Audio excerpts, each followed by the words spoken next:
Olá, estamos de volta com mais um episódio do Mira Talks, edição especial GEDUC. Falamos aqui do GEDUC 2025, a maior feira em gestão educacional do país. E agora eu tenho a oportunidade de conversar com o Alexandre Sayad, que é consultor em educação midiática para a Unesco, em Paris e em Montevidéu.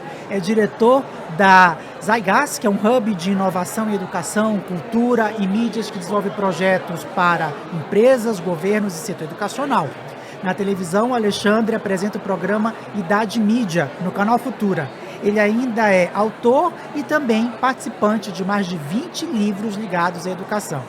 Alexandre, seja muito bem-vindo, é um prazer ter você aqui com a gente. Obrigado, Rodrigo. Estou feliz de estar com você. Pelo papo de aquecimento, já viu que você entende muito, já percebi que você entende muito de educação, que já começa bom o papo por isso. E estar no GEDUC, no Miratox, também é um prazer. Prazer é nosso. Alexandre, como é que a inteligência artificial impacta na formação e no desenvolvimento do pensamento crítico? A gente sabe que é um aliado que não vai ter um retrocesso, é daqui para frente mais tecnologia, mas como é que a gente pode trabalhar para desenvolver o pensamento crítico? Olha, esse é um trabalho de mestrado que eu fiz na PUC de São Paulo com a Dora Kaufmann e lancei um livro depois que está disponível para quem quiser baixar. Chama Inteligência Artificial e Pensamento Crítico o livro, é bem simples, você baixa e download. Eu, na universidade, estudei de uma maneira muito complexa, porque eu listei 5 aspectos do pensamento crítico e 5 aspectos dos algoritmos de recomendação e cruzei. Esse é o meu trabalho. Agora, vou falar uma coisa que eu acho que para caber aqui, eu acho que é geral também, porque senão, às vezes o tema acadêmico é meio aborrecido, assim, para todo mundo. Inclusive para mim.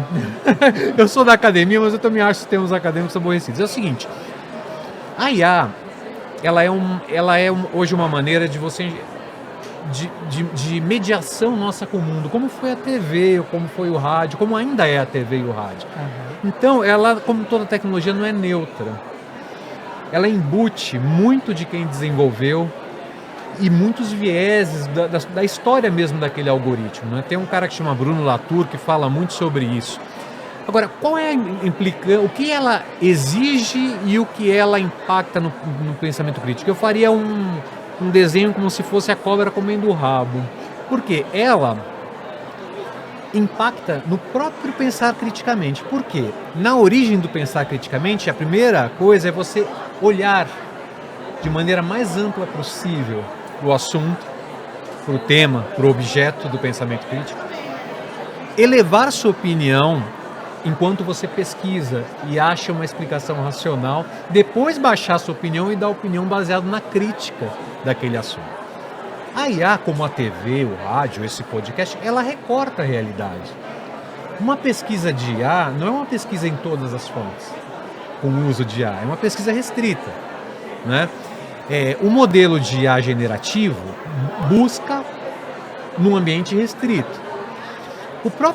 A própria restrição do olhar tem que ser percebida por quem está usando, porque ela traz consigo viés na base de dados, no seu desenvolvimento, em outras partes do sistema de IA. Então, nesse sentido, ela impacta o pensamento crítico, porque ela limita o nosso olhar para os temas. Ela é uma lente para se ver os temas, a gente tem que ter isso consciente. Agora, por sua vez, ela exige pensamento crítico, ela exige conhecimento para você lidar com ela. Por isso que a cobra comendo o próprio rabo, porque ela impacta no pensamento crítico e ela exige da gente pensamento crítico. Agora, você acha que uma maneira de se ter outros vieses ou uma leitura um pouco mais ampla seria incorporar a inteligência artificial com diferentes ferramentas para você comparar resultados recebidos? Também. A melhor maneira de se evitar vieses, Rodrigo, é conhecê-la. E a gente acha que está conhecendo, que sabe como ela funciona, de que maneira ela opera, etc. Mas grande parte da população confunde muito e não tem ideia de como ela está. Existe uma mística e um hype em cima da IA hoje. Isso atrapalha a gente olhar para ela criticamente. Então, a ficção científica, a literatura científica, eu diria, de alguma maneira, nessas questões ligadas ao Elon Musk, que tem impactado a geopolítica, elas trazem uma aura da IA que é uma coisa meio mágica, assim, de gênios. E a IA é um sistema estatístico de probabilidade, é isso que ela é. Se a gente não entende como esse sistema funciona, é difícil ser crítico. Então, conhecer e entender os impactos éticos da IA faz parte do que tem sido chamado de letramento algorítmico, ou alfabetização para IA, ou educação midiática com olhar para IA. Mas é preciso conhecer para compreender e ler criticamente. Com certeza. Agora, a inteligência artificial ela pode ser utilizada de diferentes maneiras no segmento da educação, trazendo diversas vantagens, tanto no âmbito pedagógico, como a questão de personalização de ensino, como também na gestão com a captação para futuros alunos. Mas quais que seriam os pontos de atenção ou as implicações éticas do uso desse tipo de tecnologia? Tem muitos, vou listar 3 principais, né? E alguns que já estão, de certa maneira, sendo respondidos por legislações ou modelos de governança na educação, de certa maneira já tem uma resposta. E outros que ainda precisa de mais cabeça rachando, pensando em cima para desenvolver soluções. Primeiro que eu diria é a proteção de dados, né? Porque os dados são, muitas vezes, quando a gente fala de educação, a gente está falando, né, de educação formal, a gente está falando de dados de crianças e adolescentes. Então, o cuidado com esses dados, para onde eles vão e toda a política de dados tem que ser usada com muito rigor em cima das plataformas adaptativas, por exemplo, que trazem muitos benefícios, mas a gente tem que sempre olhar, mitigar os impactos negativos, essa que é a verdade. Então esse é um aspecto. O segundo aspecto é o que você falou na pergunta anterior, é não se contentar com uma resposta, né? A IA é um sistema estatístico de probabilidade que compara padrões e ela rastreia dados no mundo inteiro. Ela se desenvolve num ritmo cavalar, todo mundo sabe que ela está rápida, está numa disputa de uma corrida lá, inclusive econômica. Mas ela ainda não chegou num ponto de credibilidade cega, que a gente possa ter uma credibilidade cega no que ela nos entrega. Inclusive a IA generativa, quando é usada para pesquisa, ela traz muitos erros. Então a IA generativa ela é boa para outras coisas hoje. Para pesquisa, eu usaria outros buscadores e compararia, como você trouxe. Então, não se mantém em uma única caixa. E o terceiro ponto, que eu acho que é fundamental, e esse é um pensamento sistêmico para quem estuda ética e IA, é o fator humano como fator decisivo e presente nos sistemas de IA. Então, existe o que é chamado a IA centrada no humano, a tradução seria um pouco essa, que é você permitir que todos os processos em que a IA se envolva, pode ser na gestão de prova, na correção de prova, na criação de prova, no aluno fazendo pesquisa, na gestão da escola, não importa. O homem acompanha, o ser humano acompanha, com a governança da instituição ética, e ele dá a palavra final, não o sistema. Na saúde, isso fica mais evidente para a gente. Você tem um sistema de IA que analisa tomografias para localização de câncer, que já existe isso e é muito eficiente. Quem dá o diagnóstico, quem confirma, quem fala com o paciente, quem busca o melhor tratamento é o médico, não é o sistema. O mesmo para a educação. A gente não pode deixar que a IA entregue o final. A interferência humana tem que ir até o fim do processo. E aí, falando na questão da interferência humana, a gente sabe também que existe uma questão econômica e social, porque existe o uso da inteligência artificial gratuitamente no que é fornecido, mas também no que seria pago, que teriam mais recursos.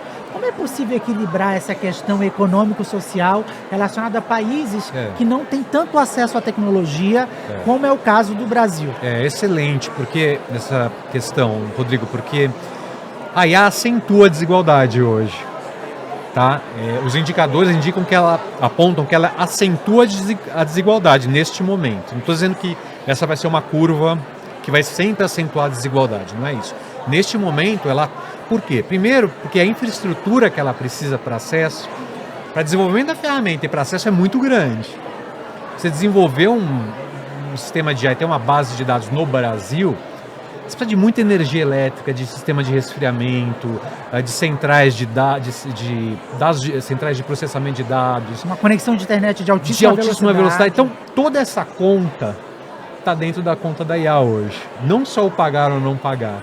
né? Então, hoje, ela acentua a desigualdade. O que eu acredito que políticas públicas, por exemplo, de acesso à banda larga de alta velocidade, que é uma discussão mais antiga que andar para frente quase, mas ela é importante e tem gente correndo com isso, é fundamental para que o nosso país utilize a IA, porque a IA, em algum aspecto, ela pode ajudar na equidade. Há uma pesquisa que ficou muito conhecida, que foi publicada na Nature, por 11 universidades do mundo, que comparou alguns alunos de ensino superior. Os indianos disseram que em alguns momentos eles percebem que a IA ajuda na equidade, sobretudo com a questão da língua. Curioso. De quem não fala. Então, essa pesquisa aponta, a Folha repercutiu essa pesquisa, eu vou trazer na minha palestra aqui. Então você vê que ela tem uma tendência a ajudar na equidade, mas se a gente não estimular isso, sobretudo com infraestrutura e acesso e um letramento algorítmico, a gente tende a cair no buraco da desigualdade mais uma vez, do desequilíbrio. Com certeza. E por falar em questão de desequilíbrio, como buscar o equilíbrio da formação de professores em relação à IA? Como contribuir para que os professores no Brasil possam utilizar todo o potencial dessa tecnologia?